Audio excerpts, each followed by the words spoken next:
할렐루야, 이충만 집사입니다. 부족한 저를 온가족 특별 새백성의 간증자로 세워주신 하나님께 영광을 돌립니다. 짧은 시간에 저의 세세한 간증을 다 할 수는 없지만 과거 하나님을 알지 못하고 세상을 살아온 저의 삶과 이후 예수님을 만나서 저의 변화된 삶에 대해 간증을 하고자 합니다. 불신자로 살았던 18년 전으로 거슬러 올라가 봅니다. 저는 무교의 불신자로서 나 스스로가 주인이 되어 자칭 제 잘난 맛에 세상을 살았던 것 같습니다. 가정에서는 독불장군처럼 가족에게 군림하면서 세상에서는 내가 가장 모범적인 척 나 자신을 보장하고 어리석게도 불의한 삶을 살았습니다.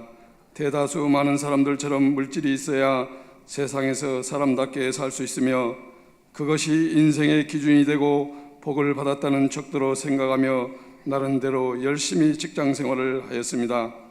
결혼 12년 차에 우리 부부는 저축한 끝에 일산에 소원하던 아파트를 분양받아 입주하였지만 이 기쁨 또한 얼마 가지 않아 저의 방탕함과 탐욕으로 가족에게 크나큰 아픔과 고통을 안겨주었습니다. 직장이 서울인 저는 일산으로 이사를 하면서 더 풍요롭게 살아보겠다며 화장품 가게를 하는 아내를 돕고 아이들을 돌봐야 함에도 퇴근 후에 동료들과 어울리며 늘 술에 취해 귀가하였습니다. 아내가 잔소리를 하면 바가지를 긁는다는 생각이 들어 혈기 많은 저의 성질을 자제하지 못하고 험한 언어의 폭력과 술기운으로 치받친 감정은 가정폭력으로 돌변해 삽시간에 집안이 공포 분위기가 되었습니다. 아이들은 무서워서 엄마 곁에서 부들부들 떨며 울었던 기억들이 생각납니다. 그러던 중에 포커놀이에 재미가 들어 나도 모르는 사이 서서히 도박의 유혹에 빠지게 되면서 저의 삶은 정상적인 생활이 아니었습니다. 도박에 온 생각이 사로잡혀 있다 보니 가정을 등한시하고 직장 생활 또한 성실하지 못하고 퇴근하면 집으로 가는 것이 아니라 도박장으로 발걸음이 저절로 옮겨지면서 서서히 헤어날 수 없는 늪의 나락으로 추락해 가기 시작했습니다. 도박 자금을 마련하기 위해 회사에서의 많은 대출과 퇴직금을 정산하여 모두 탕진을 하고 보니 본전 생각이 나고 거액을 딸 수 있을 거라는 망상에서 헤어나지 못하였습니다. 급기야 아내 몰래 집문서로 제1금융권과 제2금융권 캐피탈뿐만 아니라 각종 은행 신용카드를 모두 발급받고 신용대출을 받아 돌려막기가 시작되었습니다. 심지어는 사채까지 손을 대어 사채업자에게 협박과 채권을 당하는 지경에까지 이르니 제 정신이 아닌 무엇에 늘 쫓기는 사람처럼 불안한 생활이 연속이었습니다. 그런 제 행동이 이상히 여긴 아내가 어느 날 저를 붙잡고 캐물었습니다. 저는 더 이상 숨길 수가 없어 실토를 하고 말았습니다. 결혼 생활 내내 부업을 손에서 놓아본 적이 없이 열심히 살아 12년 동안에 이루어놓은 보금자리는 아이들을 여유로운 환경에서 키우고 미래를 향한 우리의 모든 꿈이었습니다. 그런데 그 꿈이 송두리째 날아간 상황이 되어 있었으니 아내는 억장이 무너진 듯 망연자실을 기절하듯 바닥에 쓰러지고 말았습니다. 저에게는 올 것이 온 것이죠. 얼마 있다 아내는 열심히 살아온 날들의 결과가 빈 껍데기라는 사실이 수긍되지 않았는지 분노가 섞인 울음을 토하며 어머니와 형제들도 저의 행태를 알아야 한다며 부르라고 소리지르는데 아내는 제정신이 아니었습니다. 저는 그런 아내에게 아무런 대꾸도 할 수가 없어 집을 나가는 길을 택했습니다. 그 이후 이곳저곳을 몇 날을 돌아다니다 아무리 생각해 보아도 제 머릿속엔 죽어야겠다는 생각밖에 없었습니다. 죽기 전에 마지막으로 어린아이들이나 한번 보고 죽자는 생각에 집 근처를 배회하다 염치를 무릅쓰고 집의 문을 열고 들어섰는데 아내는 모든 것을 체념이라도 했는지 생각 외로 평안해 보였습니다. 그 이유는 후곡마을 상가에서 화장품 가게를 하고 있을 때 조정희 권사님으로부터 전도를 받고 있던 중에 고통스러운 상황을 벗어보고자 현 삼막교회 전 성전인 새시대 순봉교회로 인도되어 주님께 고통을 몸부림치며 호소하는 중 주님을 만났기 때문이었습니다. 아내는 주님이 우리를 부르셨음에도 우리가 그 음성을 듣지 못했지만 우리 가정의 영으로 오셔서 주님을 알게 하시고 회개하게 하시고 주님을 만나 주셨다고 고백했습니다. 당신이 도박을 해서 집을 잃은 것이 아니라 내 잘못으로 이런 상황이 벌어진 것이니 앞으로 예수 잘 믿고 11조 잘하면 축복을 받을 것이라고 하였습니다. 그러나 기도를 하고 예배를 드린다고 해서 금방 환경이 바뀌는 상황이 아니었고 계속되는 빚독촉과 도박에 대한 저의 미련이 아내를 힘들게 하였습니다.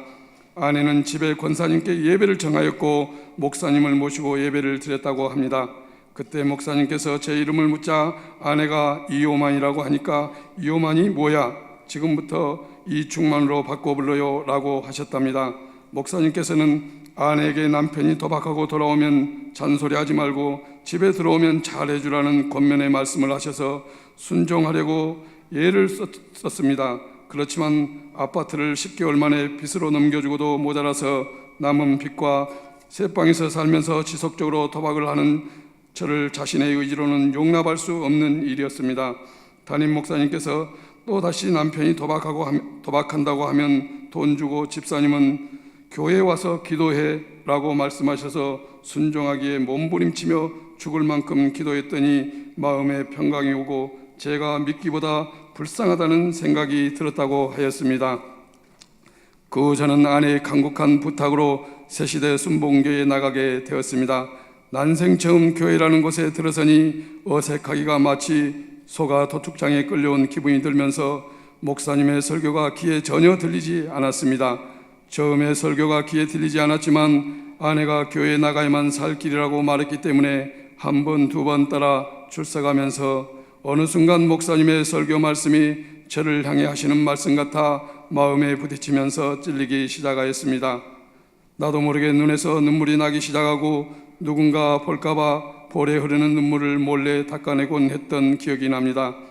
그러나 그렇게 교회를 다니면서도 믿음은 성장하지 않았고 빚독촉을 받다 보니 어떻게든 한탕만 하면 큰 돈이 될 것 같은 저의 미련은 도박을 손에서 놓지 못하게 하였습니다. 그 여파로 가정의 경제적 고통은 이루 말할 수 없었으며 빚독촉창은 우편함에 가득했고 전화만 걸려와도 마음이 불안해서 죽을 것 같은 생각이 마음을 지배하였습니다. 서서히 마음에 부정적인 생각이 들었습니다. 신앙생활을 해도 환경이 나아지는 것이 없다는 이유로 아내가 금식하며 철야 기도하는 것조차도 못마땅하게 여기며 나의 과거의 죄를 망각하기 시작했습니다. 그동안 교회에 나가면서 끊었던 술을 마시고 집안에 걸려있던 예수님 사진과 십자가를 모두 떼어서 베란다에 던져버리고 성경책을 찢어버리며 다시는 예수를 안 믿는다고 선전포고를 하였습니다. 그리고 술에 취해 쓰러져 잠을 자고 다음날 일어났는데 기이한 일이 생겼습니다.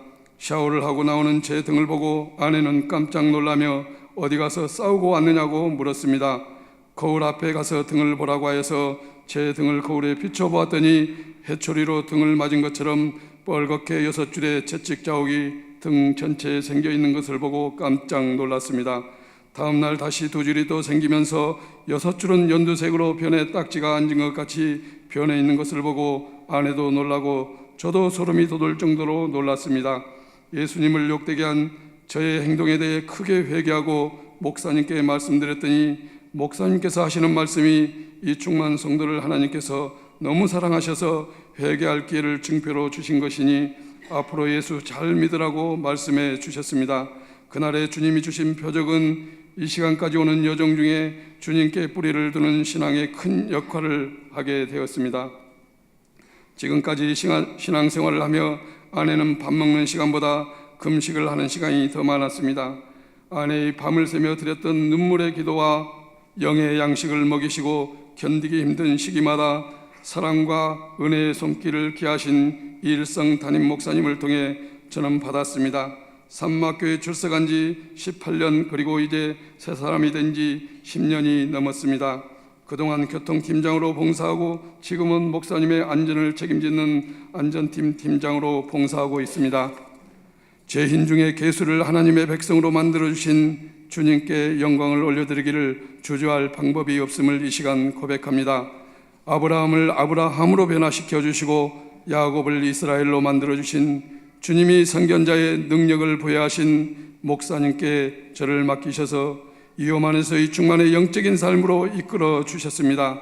또 어려움의 긴 시간 동안 불의한 저를 마다하지 않으시고 내치지 않으시고 품어주시고 영적 지도자로서의 자비와 기품을 보여주신 목사님께 이 자리를 빌어 다시금 감사를 올립니다. 지금도 늘 하나님께 감사하는 것은 소망이 보이질 않았던 가정을 다시금 은혜로 회복시켜 주셨고, 돌아보면 육신의 부모로서 책임과 의무를 다하지 못했음에도 두 자녀들이 어려운 환경 속에서 주님의 손길에 의해 양육되어지고 성장했습니다. 다윗은 고난이 유익이라 이로써 주의 율례와 법도를 배웠나이라고 고백하고 있습니다.